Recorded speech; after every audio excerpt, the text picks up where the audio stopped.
नमस्कार। योग एवं स्वास्थ्य में फिर से आपका स्वागत है। मैंने आपसे कहा था ना, शरीर के मैं हर अंग के बारे में बताऊंगी कि आप उसे स्वस्थ कैसे रख सकते हैं। पहले मैंने आपको आँखों के बारे में बताया, फिर मैंने उसके बाद आपको दांतों के बारे में बताया।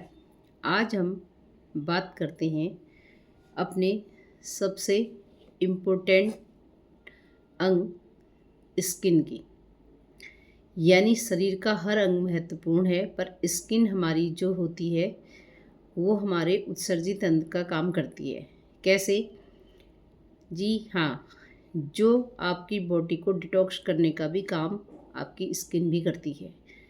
जब हमारे शरीर में पसीना होता है, पसीने द्वारा जो भी पानी के रूप में बाहर निकलता है वो भी हमारी स्किन को डिटॉक्स करता है, यानी हमारी त्वचा को स्वस्थ रखता है। और आपकी त्वचा स्वस्थ है तो उसमें ग्लोनेस भी आएगी और आप अन्य बीमारियों से भी दूर रहेंगे।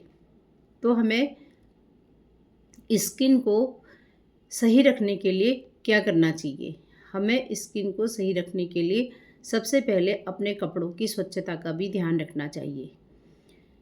कपड़े हमारे साफ़ सुथरे हों, धुले हुए हों और अच्छे तरह सूखे हों और उसमें कोई बैक्टीरिया प्रवेश न करे, इस बात का ध्यान रखें। चाहे वो बच्चों के कपड़े हों चाहे बड़ों के कपड़े हों, उससे भी आपको स्किन का कोई भी इन्फेक्शन हो सकता है। नंबर 2, हमें इस बात का ध्यान रखना है कि आपको, जैसे अभी गर्मी है, आप बहुत ज़्यादा पानी पिएं, जितना पी सकते हैं। हर खाना खाने के हर 1 घंटे बाद आप 2 गिलास पानी पिएं। और आप तरल चीज़ें यानी पानी वाली चीज़ें ज़्यादा खाएं। साथ ही साथ जो भोजन आपको जल्दी डाइजेस्ट हो जाए वो भोजन करें, हल्का भोजन करें, सीजन के अनुसार आप फल खाएं। हाँ, स्किन में झुर्रियाँ अगर आ रही हैं, उम्र के साथ साथ प्रकृति का बदलाव भी संभव है, तो आप कोलेजन वाली चीज़ें खाएं। उसमें आप अलसी ले सकते हैं, उसमें आप बीटरूट ले सकते हैं, उसमें आप काले तिल ले सकते हैं, उसमें आप कैस्टर ऑयल का भी यूज कर सकते हैं। साथ ही साथ अभ्यंग यानी मालिश एक ऐसी चीज़ है आपकी स्किन को जवान रखने में काफ़ी मदद करती है।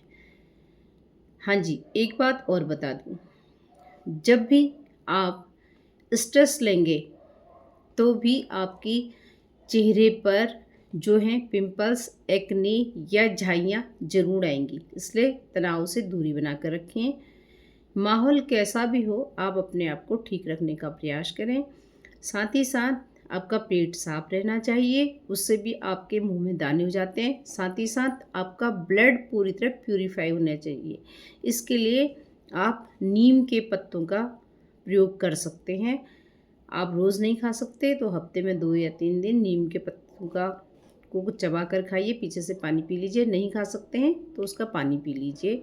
उससे आप नहा भी सकते हैं।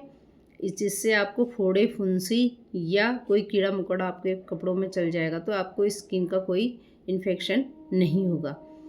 और आप ये देखें, अगर आप महिला हैं या बच्चियां हैं, वो ये देखें आपको पीरियड रेगुलर होता है कि नहीं होता है। हमारी जो यूट्रस होती है उसका हमारे चेहरे से बहुत बड़ा संबंध होता है। इसको मैं और आगे जाके क्लियर करूँगी कि किस तरह से होता है।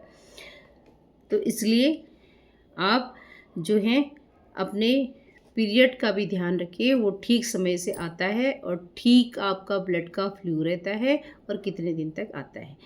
और जो टीनेजर यानी बॉयज़ हैं, जब उनका हार्मोनल का जो होता है चेंजेस होते हैं बॉडी में, यानी 10th 11th ईयर के बाद, तो उससे भी हमारे चेहरे में एक्ने, पिंपल्स निकलते हैं। तो उस दौरान भी आपको अपने खान पान का ध्यान रखना है।